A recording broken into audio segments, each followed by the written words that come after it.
Hello guys, this is Dilip और आप है अपने YouTube channel target with Dilip पर।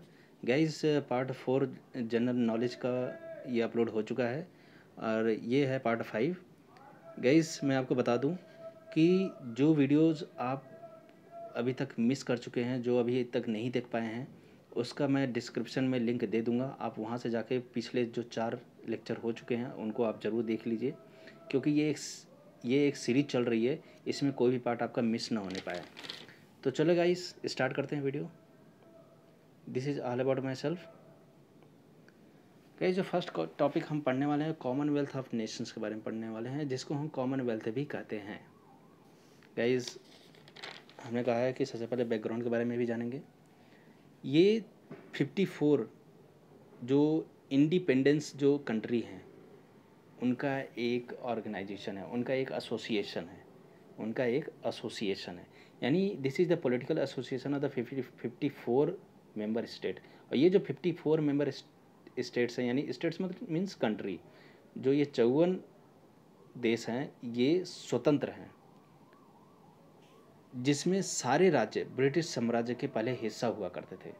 इसमें जो 54 मेंबर हैं, इसमें जो सारे राज्य यानी 54 मेंबर, ये कभी न कभी ब्रिटिश साम्राज्य का हिस्सा हुआ करते थे। गाइस, कॉमनवेल्थ ये 1931 दिसंबर में इसका फाउंडेशन हुआ था और क्वीन एलिजाबेथ इस कॉमनवेल्थ का हेड हैं। क्वीन एलिजाबेथ कॉमनवेल्थ की हेड हैं।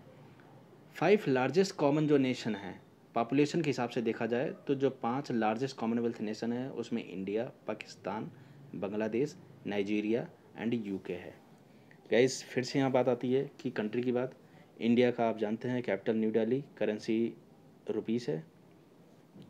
अब बात आती है पाकिस्तान। पाकिस्तान के बारे में हमने पहले से ही जिक्र किया है। आप अगर भूल रहे हैं किसी भी तरह से तो मैं उसको बता दूं कि ये साउथ एशिया कंट्री है। कैपिटल इसका इस्लामाबाद में है और करेंसी जो है इसकी पाकिस्तानी रुपी है। बांग्लादेश की बात आती है तो बांग्लादेश मैंने आपको बताया था कि साउथ एशिया, ये भी एशिया में ही पड़ता है साउथ में, लेकिन साउथ एशिया का कंट्री है। कैपिटल इसका ढाका है, जो कि एक लार्जेस्ट सिटी है, और करेंसी इसकी टका है, बांग्लादेशी टका।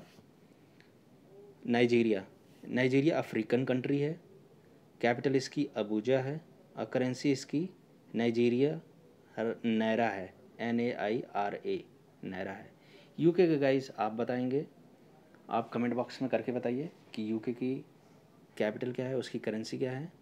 और हमें ये भी बताइए, करेंसी में बता दे रहा हूँ गाइस, जिसका पाउंड होता है। आपको बताना है कि 1 पाउंड में इस समय रुपए की वैल्यू क्या है। और Tuvalu is the least populace member of the Commonwealth.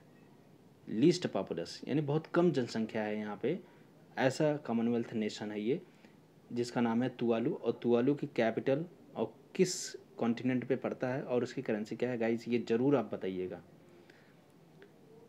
Guys, अभी तो हमें पॉपुलेशन के हिसाब से देखें, अगर बाई एरिया यानी क्षेत्रफल के हिसाब से देखा जाए तो 3 लार्जेस्ट जो कॉमनवेल्थ नेशन है, उसमें इंडिया, कनाडा और ऑस्ट्रेलिया है। इंडिया के आप जानते ही हैं, कनाडा का कैपिटल क्या है और कनाडा की करेंसी क्या है। गाइज, ये भी जानने की कोशिश करते हैं। कनाडा एक नॉर्थ अमेरिकन कंट्री है।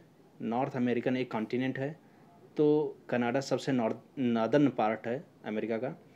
कैपिटल इसका ओटावा है और करेंसी इसका गाइज कनाडियन डॉलर है। जैसे यूएस का यूएस डॉलर होता है, वैसे कनाडा का कनाडियन डॉलर है। ऑस्ट्रेलिया का गाइस मैं खुद ही बता दे रहा हूँ, ये एक ओशिनियन कंट्री है। क्योंकि इस ओशिनियन कंट्री इसलिए क्योंकि इसे चारों तरफ जो है ओशन है, इसलिए that is the oceanian country. Capital इसका कैनबरा है और इसकी जो करेंसी है ऑस्ट्रेलियन डॉलर है। गाइस, आपने सिडनी का नाम सुना होगा, जो कि ऑस्ट्रेलिया में ही है। सिडनी जो है लार्जेस्ट सिटी है ऑस्ट्रेलिया की। तो चलते चलते ये भी सामने आ गया तो बता ही दिया, क्या हर्ज पड़ता है अगर कुछ एक्स्ट्रा नॉलेज आपको मिल जा रहा है तो। गैस, कॉमनवेल्थ का जो हेडक्वार्टर है वो मालबोरो हाउस, जो कि लंदन में पड़ता है। आप कॉमनवेल्थ नेशन के बारे में देख सकते हैं, जितने भी ग्रीन पार्ट आपको दिख रहा है, this is the Commonwealth nation. आप नॉर्दर्न अमेरिका का कनाडा वाला रीजन देख सकते हैं, सबसे लेफ्ट में ऊपर की तरफ आप देख सकते हैं। अफ्रीकन में सेंटर में आप देख सकते हैं नीचे की तरफ, और बीच में नाइजीरिया वाला पार्ट दिख रहा है। इधर इंडिया का पार्ट दिख रहा है। गाइस, सबसे ऊपर कोने में आप देख रहे होंगे बीच में एक है यूके। यूके भी इसका पार्ट है, जिसका जिसका मैंने आपको कमेंट बॉक्स में कैपिटल और उसकी करेंसी और उस पाउंड की वैल्यू क्या होती है इसके लिए मैंने बोला है कि आप उसमें कमेंट बॉक्स में लिखें। और इधर ऑस्ट्रेलिया आप देख सकते हैं, और ऐसे और छोटे छोटे कंट्री हैं और कुछ आइलैंड हैं और कुछ इसमें ओशिनियन कंट्री है जो इसमें इन्वॉल्व हैं। तो आप इस मैप के थ्रू आप देख सकते हैं, मोटा मोटा आपको नॉलेज में होना चाहिए। गाइस जैसा आप सबसे फर्स्ट देख रहे हैं कि CHOGM यानी Commonwealth head of government meetings, इसका फुल फॉर्म होता है the Commonwealth head of government meeting. ये हर 2 साल में एक बार होता है। This is the by annual meetings, यानी हर 2 साल में एक बार होता है। गाइस आपका फेवरेट टॉपिक आ गया सार्क, SAARC, जिसका फुल फॉर्म है south Asian association for regional cooperation. मैंने इम्पोर्टेंट क्यों बोला, क्योंकि हर साल आता है कि मतलब जैसे आता है ना कि 20वां सार्क सम्मेलन कहाँ पे हुआ, 19वां सार्क सम्मेलन कहाँ हुआ। तो ये करंट अफेयर्स का पार्ट है, हम यहाँ पे इसको नहीं देखेंगे। हम यहाँ पे केवल इसका स्टैटिक देखेंगे, यानी इसकी जीवनी जो है, इसकी जो ओरिजिन है वो हम देखने की कोशिश कर रहे हैं। गाइज सार्क का जो सचिवालय है वो काठमांडू में है, नेपाल में पड़ता है जो। अन्य नेपाल की बात आ गई, नेपाल की गाइज मैंने आपसे बोला है कि आप नेपाल यानी जितनी भी कंट्री का मैं नाम ले रहा हूँ उन सभी की करेंसी कैपिटल आपको याद रहनी चाहिए। गाइज ये साउथ एशियन कंट्री है, south Asia, sorry south Asia, मैंने एशियन बोल दिया था, ये साउथ एशिया कंट्री है। दूसरा कि ये इसका जो कैपिटल है वो काठमांडू में है, और इसकी जो करेंसी है वो नेपालीज रुपी है, वो नेपालीज रुपी है। सार्क जो है दिसंबर 1985 में ढाका में इस्टेब्लिश हुआ था, और इसका जो श्रेय जाता है वो बांग्लादेश के प्रेसिडेंट जियाउर रहमान को जाता है। ये कौन बनेगा करोड़पति में भी ये क्वेश्चन पूछा जा चुका है, तो आप इन छोटी छोटी बातों को ज़रूर याद रखिए, क्योंकि कहीं ना कहीं आपको काम ये ज़रूर आएगा। और परीक्षा में तो जिस एग्ज़ाम के लिए हम लगे हुए हैं तो इसमें तो ये पूछे ही जाते हैं। गाइज इसमें सार्क के मेंबर के बारे में क्वेश्चन ज़रूर आता है कि कौन सा which one of the following is not the part of the SAARC, यानी सार्क का हिस्सा नहीं है।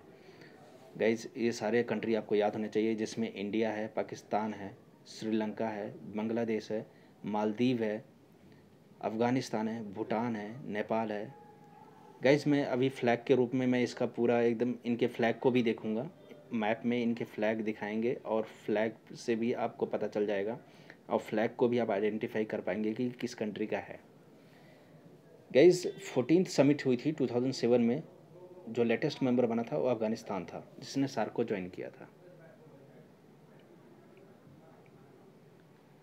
इसका उद्देश्य क्या है, व्हाट इज़ द एम? इसका एम सिर्फ इतना है कि लोगों के लिए काम करना, सामाजिक और कल्चरल डेवलपमेंट में पार्टिसिपेट करना, उनको बढ़ावा देना, एंड टू कॉम्बैट टेररिज्म, और आतंकवाद के खिलाफ लड़ना। किस जगह पे? केवल साउथ एशियन रीजन में। साउथ एशियन जो रीजन है केवल वहीं पर ये चीज़ें होंगी, पूरे वर्ल्ड में नहीं होंगी, ओनली साउथ एशियन रीजन में होगा। क्या इस सार्क ने 2010 से 2020 का जो समय है उसको the decade of intra regional connectivity declare किया था, इंट्रा रीजनल कनेक्टिविटी डिक्लेयर किया था। गाइस आपको पता होना चाहिए कि डिकेड क्या होता है। 1 डिकेड 10 ईयर बोलते हैं, एक डिकेड यानी एक दशक जो है 10 साल को एक दशक कहा जाता है। गाइज इसमें ये बोला गया था कि the decade of the intra regional connectivity मतलब डिक्लेयर किया गया था, इसका मतलब है आपसी जुड़ाव का दशक। यानी सार्क ने इन 10 वर्ष को, यानी 2010 से 2020 जो 10 वर्ष है, इनको जो है आपसी जुड़ाव का दशक बोला था। आपसी जुड़ाव का दशक, यानी इंट्रा वर्ड क्या है? इंट्रा और इंटर में डिफरेंस ये होता है कि इंटर का मतलब होता है कि बिटवीन द डिफरेंट कंट्रीज, और इंट्रा का मतलब होता है बिटवीन सेम कंट्रीज, यानी एक ही मतलब सार्क एक सिंगल ऑर्गेनाइजेशन है, यानी सार्क में ही जितने भी देश हैं उनके बीच का आपसी जुड़ाव का 10 साल, आपसी जुड़ाव का 10 साल, इसी को ही बोला गया the decade of intra regional connectivity. ठीक है गाइस, आपको समझ में आया? अगर नहीं समझ में गाइस तो आप मुझे कमेंट बॉक्स में ज़रूर लिखिएगा, मैं इसे दोबारा समझा दूंगा। नेक्स्ट है SAFTA, south Asia free trade area, जो 2006 से इफेक्टिव हुआ है। गाइज आपको बता दो कि मालदीव के पूर्व प्रेसिडेंट थे अब्दुल गयूम। ये इकलौते ऐसे साउथ एशियन लीडर है जिन्होंने पहले से लेकर 14 तक फर्स्ट टू 14 सार्क समिट में सार्क समिट को अटेंड किया था।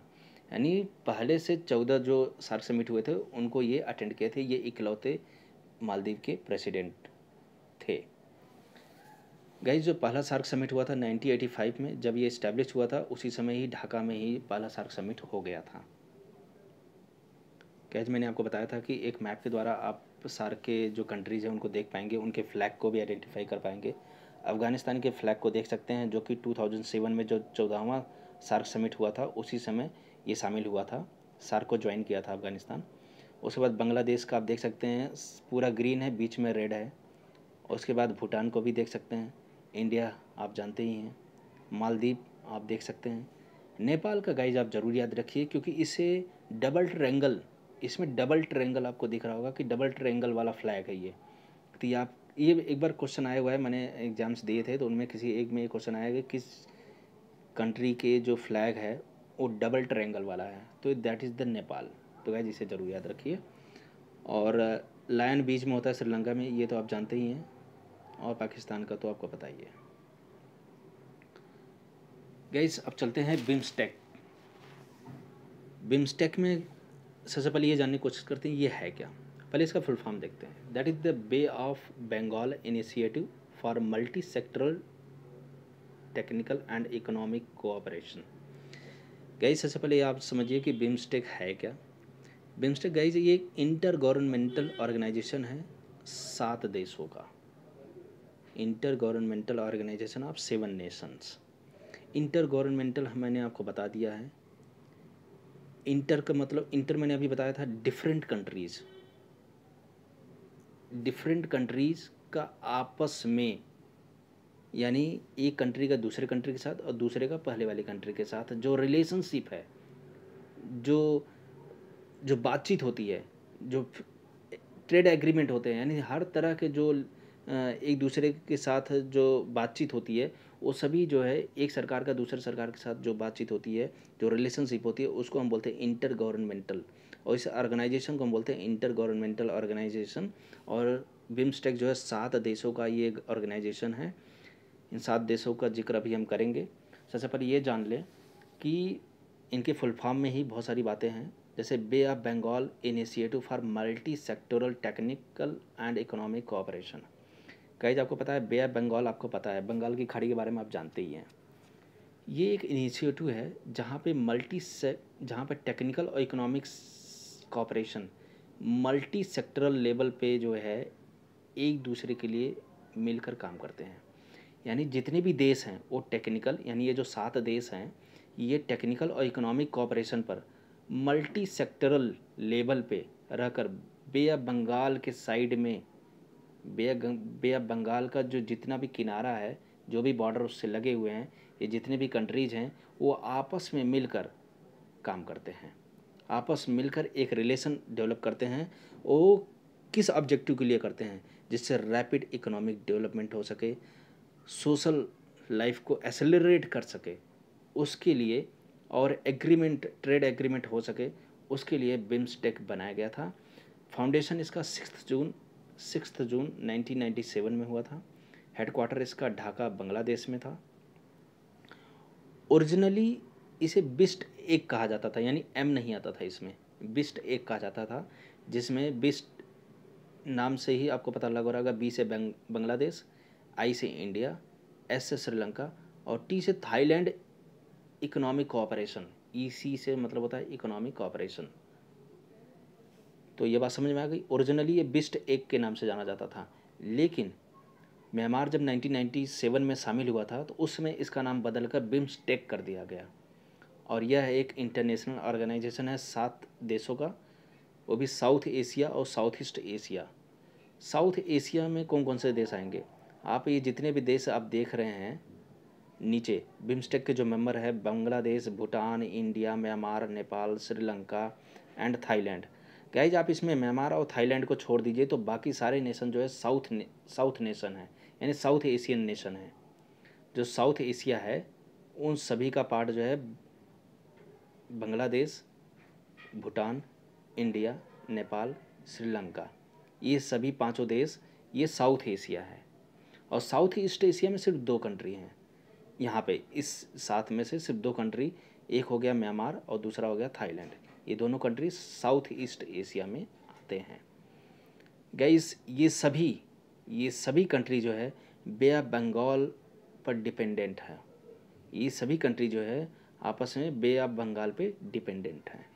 ये बात को याद रखना चाहिए। क्यों डिपेंडेंट है ये मैंने ऊपर बता दिया गाइस। आप गाइस ये मैप के थ्रू एक बात ये देख सकते हैं कि जिन कंट्रीज़ का मैंने नाम लिया है उन कंट्रीज़ के फ्लैग कैसे हैं और कौन कौन सी कंट्री है। बांग्लादेश का आपको पता ही है कि टोटल ग्रीन होता है, बीच में रेड कलर का सर्किल होता है। दूसरा भूटान का आप देख ही रहे हैं। इंडिया का आप जानते ही हैं। नेपाल को गाइज मैंने आपको बताया है कि ये आप याद रख लीजिएगा, भूलिएगा मत, ये डबल ट्रायंगल वाला कंट्री है। फिर म्यांमार है, थाईलैंड है। म्यांमार और थाईलैंड गाइज ये साउथ ईस्ट एशिया कंट्री है, ये याद रखिएगा। और बाकी के 5 कंट्री जो दिख रहे हैं वो साउथ एशिया कंट्री है।